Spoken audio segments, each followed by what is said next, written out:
திருப்பத்தூர் மாவட்டம் வாணியம்பாடியில் நேற்று காங்கிரஸ் கட்சியினர் மாபெரும் கண்டன ஆர்ப்பாட்டத்தில் ஈடுபட்டனர். எஸ் ராஜாவிற்கு எதிரான இந்த போராட்டத்தில் திருப்பத்தூர் மாவட்ட காங்கிரஸ் கமிட்டி தலைவர் பிரபு அவர்கள் தலைமையில் எண்ணற்ற மாவட்ட காங்கிரஸ் நிர்வாகிகள், நகர நிர்வாகிகள், பேரூர் மற்றும் ஒன்றே நிர்வாகிகள் கலந்து கொண்டு எஸ் ராஜாவை கண்டித்து கோஷங்கள் எழுப்பினர்.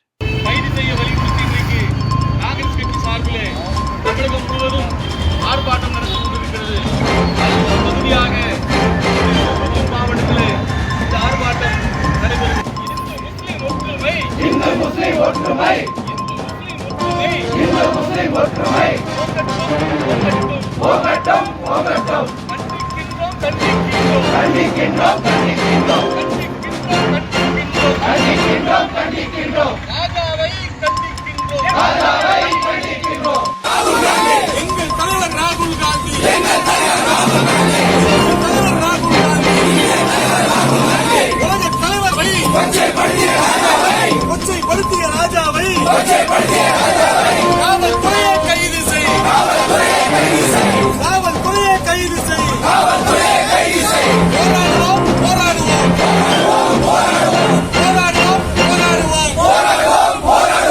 நன்றி. திருப்பத்தூர் மாவட்டம் காங்கிரஸ் கமிட்டி தகவல் தொழில்நுட்பம் மற்றும் சமூக ஊடக பிரிவு தலைவர் திரு ஜே யோகேஷ்.